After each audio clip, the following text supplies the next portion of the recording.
नमस्कार, स्वागत है आपका न्यूज थिंक अलर्ट में। मैं हूं रंजिता पठारे। महाराष्ट्र में फिर से नए राजनीतिक समीकरण बनते दिख रहे हैं। ऐसा लग रहा है जैसे उद्धव सरकार की स्क्रिप्ट फिर भाजपा के हाथों में आ गई है। ऐसा इसीलिए क्योंकि भाजपा के मंत्री, उनके नेता लगातार दावा कर रहे हैं कि जल्द ही महाराष्ट्र की राजनीति में बड़ा बदलाव देखने को मिलेगा। जहां एक और उद्धव सरकार यानी उद्धव ठाकरे की अगुवाई वाली महाराष्ट्र विकास अघाड़ी सरकार को एक साल पूरा होने वाला है, तो उसके उपलक्ष्य में खुशियां मनाने की तैयारी की जा रही है। वहीं उन्हीं नेताओं के मन में कहीं ना कहीं इस बात का भी डर बना हुआ है कि कहीं भाजपा अपना कोई नया मोहरा न चल दे, भाजपा कहीं कोई नई चाल न चल दे, जिससे उनकी जो सरकार जो अब एक साल पूरा करने जा रही है वो फिर से ध्वस्त न हो जाए। पिछले साल 28 नवंबर को शिवसेना ने भाजपा का दामन तोड़कर अपनी धुर विरोधी कांग्रेस एनसीपी के साथ हाथ मिलाया था और राज्य में महाराष्ट्र विकास अघाड़ी सरकार बनाई थी। उस समय भाजपा के पास 288 सीटों वाली विधानसभा की जो टोटल सीट है 228, उसमें से 100 से ज़्यादा सीटें थी, यानी उनके 100 से ज़्यादा विधायकों को जीत हासिल हुई थी। लेकिन सहयोगी दल शिवसेना से मिले धोखे के बाद उनकी सरकार नहीं बन पाई, क्योंकि उनके पास ज़्यादा बहुमत नहीं था, उनके पास ज़्यादा लोग नहीं थे जो सहयोग करें।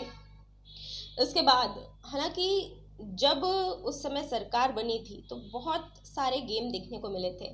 पहले तो भाजपा ने शिवसेना को छोड़कर एनसीपी के साथ मिलकर सरकार बना ली, लेकिन ये जो एनसीपी के साथ उन्होंने सरकार बनाई थी उस समय अजीत पवार को भाजपा ने उप मुख्यमंत्री बना तो दिया था, लेकिन अजीत पवार ने अपनी पार्टी से धोखा कर लिया था।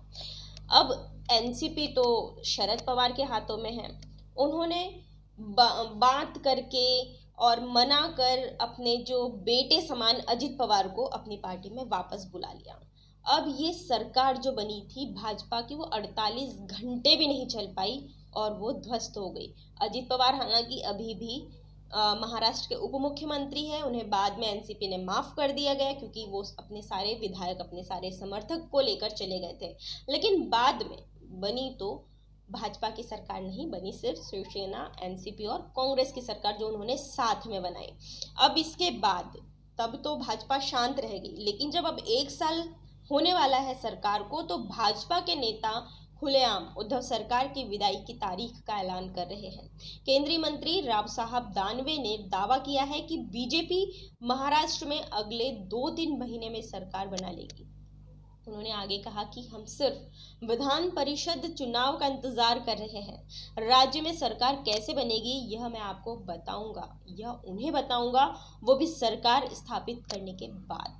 सिर्फ यही नहीं, बीजेपी के सांसद नारायण राणे ने भी ऐसा ही कुछ कहा। वो तो पहले ही कह चुके हैं, वो तो डेडलाइन का भी ऐलान कर चुके हैं कि कब तक महाराष्ट्र की जो ये अघाड़ी सरकार है वो ध्वस्त होगी। उनका कहना है कि यह साल खत्म होने के पहले ही 30 नवंबर तक, यानी जब सरकार को 28 नवंबर को एक साल होंगे तो उसके 2 दिन के पहले ही, मतलब कि 30 नवंबर तक सरकार गिर जाएगी। सरकार में शामिल 3 दल एक दूसरे को शक की नज़र से देख रहे हैं, ऐसा उनका कहना है। उन्होंने आगे कहा कि ऐसे में इस सरकार की उम्र नवंबर तक ही है। अब इतना बड़ा बयान आने के बाद जो रही सही कसर थी वो हाल ही में महाराष्ट्र के पूर्व मुख्यमंत्री देवेंद्र फडणवीस के बयान से पूरी हो गई। उन्होंने कहा कि यदि उद्धव ठाकरे की अगुवाई वाली महाविकास अघाड़ी सरकार गिर जाती है तो उसकी जगह आने वाली सरकार का शपथ समारोह सुबह नहीं होगा, जैसा कि एक साल पहले हुआ था। लेकिन ऐसे वाक्यों को याद किया नहीं जाना चाहिए। इन्होंने अब ऐसा क्यों कहा? क्योंकि एक साल पहले जब भाजपा और एनसीपी ने सरकार बनाई थी तो उनका जो शपथ ग्रहण समारोह था वो बहुत ही चुपके हो गया था। सुबह सुबह खबर आई कि महाराष्ट्र में सरकार बन गई है बीजेपी की। इस बात से सभी चौंक गए थे क्योंकि इतने जल्दी कैसे सरकार बन गई। तो अब उनका कहना है कि जैसे पिछले बार सुबह सुबह शपथ ग्रहण हुआ था वैसे अब नहीं होगा, यानी उनको पूरा अपने आप पर भरोसा है, अपनी पार्टी के लोगों पर भरोसा है कि इस बार तो भाजपा सरकार बनाने में कामयाब रहेगी और वो सरकार ऐसी नहीं होगी जो पिछले साल जैसी बनी थी और गिर गई थी। वो सरकार लंबी चलने वाली है। यानी ये तो साफ हो गया है कि भाजपा कोई नई खिचड़ी पका रही है। उनके नेताओं के बयान से यह साफ समझ आ रहा है कि महाराष्ट्र की राजनीति में एक बार फिर से बड़ी उथल पुथल होने वाली है, जो पिछले साल के जैसे ही इस साल भी देखना बहुत ज़्यादा रोमांचक होगा। क्योंकि पिछले साल चुनाव परिणाम आने के बाद कितने दिनों तक राजनीतिक घमासान चलते रहा था, बहुत दिनों तक चला। कभी ये सरकार बन रही, कभी ये दावे ठोक रहे, लेकिन बाद में सरकार बनी थी अघाड़ी सरकार, यानी शिवसेना, एनसीपी और कांग्रेस की सरकार। एनसीपी और कांग्रेस तो साथ में थे, लेकिन शिवसेना जो भाजपा की सहयोगी थी और एनसीपी और कांग्रेस की विरोधी थी, उसने जाकर इनसे हाथ मिलाकर सरकार बना ली थी और भाजपा को छोड़ दिया था, क्योंकि सब अपने अपने पार्टी के मुख्यमंत्री चाह रहे थे।